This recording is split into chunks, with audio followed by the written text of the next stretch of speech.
एक समय की बात है। मलकपुर नाम के एक गांव में एक बहुत ही लालची किस्म का जमींदार रहता था। वो अपनी जमीन गरीब किसानों को अजीब अजीब शर्तें रखकर भाई ठेके पर देता था। उसी गांव में शंकर नाम का एक गरीब किसान रहता था। जमींदार हर साल शंकर को जब अपनी जमीन ठेके पर देता तो शर्त यह होती कि 50% फसल जमींदार की और 50% शंकर की। फसल आने के बाद अच्छी फसल खुद के पास रखता और खराब फसल शंकर को दे देता। भाई शंकर इस वजह से बहुत मुश्किल से अपना गुजारा करता था। एक दिन शंकर का बेटा मनोहर शहर से छुट्टियों में घर आया और अपने पिताजी की हालत देखकर और जमींदार की हरकतें सुनकर उसने निर्णय लिया कि आज से वो खेती का काम संभालेगा। पिताजी, आप बिल्कुल चिंता ना करें। आज से मैं आपकी खेती का काम देखूंगा। मनोहर ये पिताजी से बोलकर जमींदार के पास गया। आओ आओ मनोहर, पिताजी नहीं दिख रहे। पिताजी की तबीयत खराब है, तो अब से मैं ही खेती का काम संभालूंगा। आप बताइए, इस साल आपकी क्या शर्त है?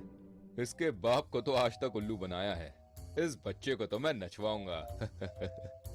चलो अच्छा है मनोहर, इस साल तुम जो भी फसल लाओगे उसके ऊपर का भाग मेरा और नीचे का तुम्हारा। ठीक है सेठ जी। ये कहकर मनोहर वहां से चला जाता है। मनोहर खेत में जाके बीज बोता है और अच्छी तरह से भाई खेती की देखभाल करता है। फसल भी बहुत अच्छी होती है और 3 महीने बाद जमींदार मनोहर के पास फसल का हिस्सा लेने के लिए आता है। आइए सेठ जी, ये खेत में जो घास है वो आपका हिस्सा है, ले जाइए। इस समय मैंने मूंगफली की खेती की है। आपकी शर्त के मुताबिक ऊपर का हिस्सा आपका। भाई जमींदार को ये देखकर बड़ा गुस्सा आता है और वो अपने मन में सोचता है, ये बच्चा मुझे मूर्ख बना रहा है। ठीक है, इसे अच्छे से सबक सिखाना पड़ेगा। ये सोचकर जमींदार मुंह लटकाकर भाई घर चला जाता है। कुछ दिन बाद जमींदार मनोहर को बुलावा भेजता है।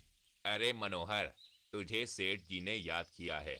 अच्छा, चलो अब मैं आता हूँ थोड़ी देर में। भाई इसके बाद मनोहर जमींदार के घर जाता है। कैसे हो मनोहर, खेती नहीं करनी है क्या?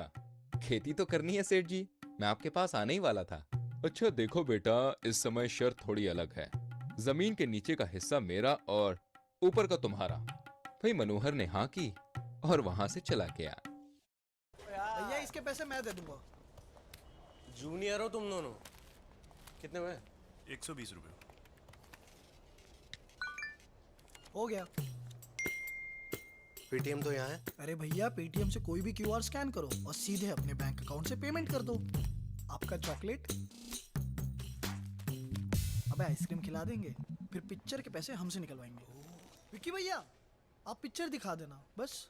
Y not? खेत जाकर उसने फसल लगाई और 3-4 महीने बाद जब जमींदार अपना हिस्सा लेने खेत पहुंचा, आइए सेठ जी, लीजिए आपका हिस्सा।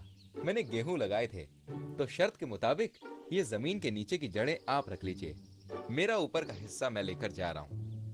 भाई ये सुनकर जमींदार गुस्से से पागल हो जाता है और मनोहर को कहता है, तुम खुद को बहुत होशियार समझते हो ना? तो अब इस समय भी मैं तुमको मेरी खेती देता हूँ और शर्त यह है कि जमीन के ऊपर का और नीचे का हिस्सा मेरा, बीच का तुम्हारा। बोलो, मंजूर है? हाँ, मुझे मंजूर है सेठ जी, लेकिन मेरी भी एक शर्त है। इस समय अगर आप हार गए तो आप किसी भी गरीब किसान को उसका हिस्सा बराबर दोगे और उसके साथ अच्छा व्यवहार करोगे। हाँ हाँ, मंजूर है। वही 4 महीने बाद जमींदार फिर से खेत में जाता है और मनोहर की गन्ने की खेती देखकर हैरान हो जाता है। लीजिए सेठ जी, आपका ऊपर का और नीचे का हिस्सा। आपको शर्त याद है ना? हाँ बेटा, मुझे माफ कर दो, मुझे मेरी गलती